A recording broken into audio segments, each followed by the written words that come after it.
Assalamualaikum warahmatullahi wabarakatuh. Halo, apa kabar sahabat muslim? Semoga selalu sehat dan tak luput dari kebahagiaan ya. Amin ya robbal alamin. Pada kesempatan yang spesial ini, Islam Wow akan membahas mengenai seorang panglima perang muslim yang kemudian dijuluki dengan gelar Pedang Allah. Siapakah dia? Mari kita simak kisah selengkapnya.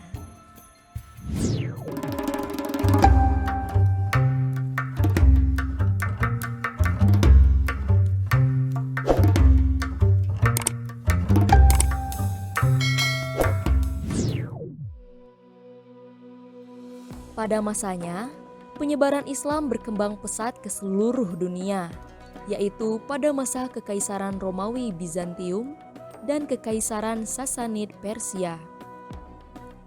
Namun, tahukah kamu bahwa hal itu ternyata disebabkan oleh dua kekuatan superpower yang dapat ditumbangkan oleh para pejuang muslim dalam kurun waktu 18 tahun. Setelahnya, penaklukan pun terus merambah ke wilayah Eropa, Afrika, hingga Asia Tengah. Lalu, di balik keberhasilan para pejuang muslim, di antaranya terdapat panglima umat muslim yang mengukir sejarah dalam dunia Islam. Salah satu panglima hebat milik umat Islam pada masa itu adalah Khalid bin Walid radhiyallahu anhu, sang panglima perang muslim yang kemudian dijuluki dengan gelar Pedang Allah. Tak hanya dijuluki dengan gelar tersebut, ia pun merupakan panglima perang yang sangat terkenal dan ditakuti oleh pasukan musuh. Hal ini disebabkan ketika di medan tempur, Khalid bin Walid merupakan panglima tempur yang memiliki peranan sangat penting, di mana ia bahkan tidak pernah terkalahkan dalam perang apapun sepanjang karirnya. Hal itu pun sesuai dengan apa yang dikatakan Rasulullah Shallallahu Alaihi Wasallam bahwa Khalid bin Walid radhiyallahu anhu adalah pedang Allah yang terhunus. Adapun dikisahkan bahwa Khalid bin Walid adalah termasuk salah satu keluarga Rasulullah Shallallahu Alaihi Wasallam, sebab bibi dari Khalid bin Walid yang bernama Maimunah merupakan salah satu istri Rasulullah Shallallahu Alaihi Wasallam. Dan sebelum mendapat hidayah, awalnya Khalid bin Walid radhiyallahu anhu merupakan panglima perang kaum kafir Quraisy yang terkenal dengan pasukan kavalerinya. Bahkan, Khalid bin Walid pun menjadi dalang di balik kekalahan yang dialami oleh umat Islam pada perang Uhud, di mana saat itu Khalid bin Walid memanfaatkan kelemahan pasukan muslim yang mudah tergiur oleh harta rampasan perang. Berdasarkan hal tersebut, tatkala pasukan muslim turun dari Bukit Uhud, Khalid bin Walid beserta pasukannya pun naik ke atas bukit dan menyerang pasukan muslim yang tersisa. Namun setelah kemenangannya dalam perang Uhud, Khalid bin Walid radhiyallahu anhu justru mendapatkan hidayah. Ia pun akhirnya menemui Rasulullah Shallallahu Alaihi Wasallam dan menyatakan bahwa ia akan beriman kepada Allah. Dan ia pun berhasil menunjukkan strategi-strategi perang yang akhirnya berhasil membawa Islam untuk mengalahkan musuh-musuhnya, yaitu para kaum kafir. Kesempurnaan Khalid bin Walid radhiyallahu anhu dalam medan perang juga dikarenakan beliau adalah orang yang ahli dalam mengatur siasat perang, mahir dalam berbagai senjata, dan piawai dalam berkuda. Hal tersebut pun akhirnya membuat ia terlihat sangat berkarisma di tengah para prajuritnya. Terlebih, dikatakan pula bahwa Khalid tak pernah sombong dan selalu rendah hati, meski ia tengah berada di puncak popularitas. Dalam suatu kesempatan, Khalid pernah diperintahkan oleh Rasulullah Shallallahu Alaihi Wasallam untuk pergi menuju Nakhlah dan menghancurkan patung berhala yang bernama Uzza. Patung Uzza merupakan patung paling besar yang disembah oleh Bani Kinanah dan Bani Muhdar. Setelah tiba di Nakhlah, Khalid beserta pasukannya pun segera menghancurkan patung tersebut. Lalu setelahnya, mereka melaporkannya kepada Rasulullah Shallallahu Alaihi Wasallam. Dari Abu Al-Tufail, Beliau bercerita, ketika Rasulullah Shallallahu Alaihi Wasallam menaklukkan kota Mekah, beliau mengutus Khalid bin Walid ke daerah Nakhlah, tempat keberadaan berhala Uzza. Akhirnya Khalid mendatangi berhala Uzza, dan ternyata Uzza adalah 3 buah pohon samurah. Khalid pun kemudian lantas menebang ketiga buah pohon yang tumbuh pada sebuah rumah.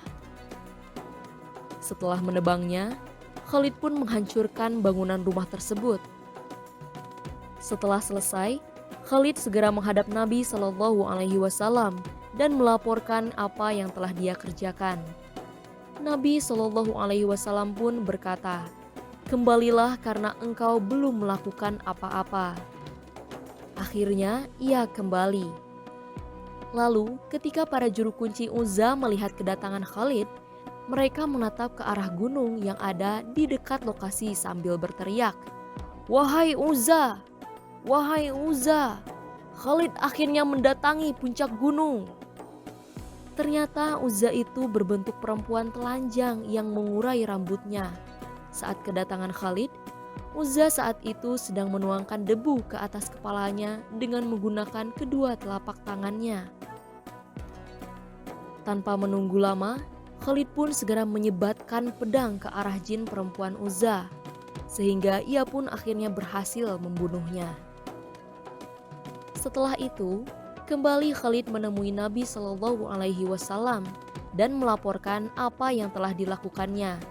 Lalu Nabi Shallallahu Alaihi Wasallam pun berkata, "Nah, itu baru Uzza." Hadis riwayat An-Nasa'i.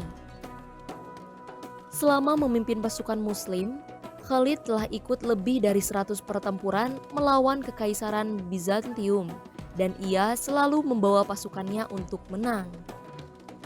Tak mengherankan, karena tertulis dalam biografinya, disebutkan bahwa Khalid bin Walid adalah orang paling gigih dalam berperang. Ya, Khalid bin Walid radhiyallahu anhu bukanlah panglima perang sembarangan. Bahkan, bukan hanya manusia saja yang mampu ia kalahkan dalam perang. Jin Uzza yang pada hakikatnya tidak bisa dilihat oleh manusia pun mampu ia lihat dan hancurkan. Maka dari itu, sungguh sangatlah layak ketika Khalid dijuluki sebagai pedang Allah yang diberikan Rasulullah kepadanya. Adapun karomah lain yang diberikan Allah Subhanahu wa Ta'ala kepada beliau adalah bahwasanya ia kebal terhadap racun. Hal ini diriwayatkan oleh Abu Ya'la Al-Baihaqi dan Abu Naim dari Abu Safar. Ketika orang-orangnya berkata, "Waspadalah terhadap racun, jangan minum suguhan orang-orang." Namun Khalid menjawab, "Berikan racun itu kepadaku." Kemudian beliau mengambil racun itu, lalu meneguknya sambil membaca basmalah. Dan ternyata setelahnya tidak terjadi suatu apapun yang membahayakannya. Dikisahkan pula bahwa pada masa kekhalifahan Sayyidina Abu Bakar radhiyallahu anhu, saat Khalid bin Walid radhiyallahu anhu pergi ke suatu kampung, kedatangannya ternyata tidak disambut baik. Bahkan, penduduk kampung itu berniat untuk membunuh Khalid.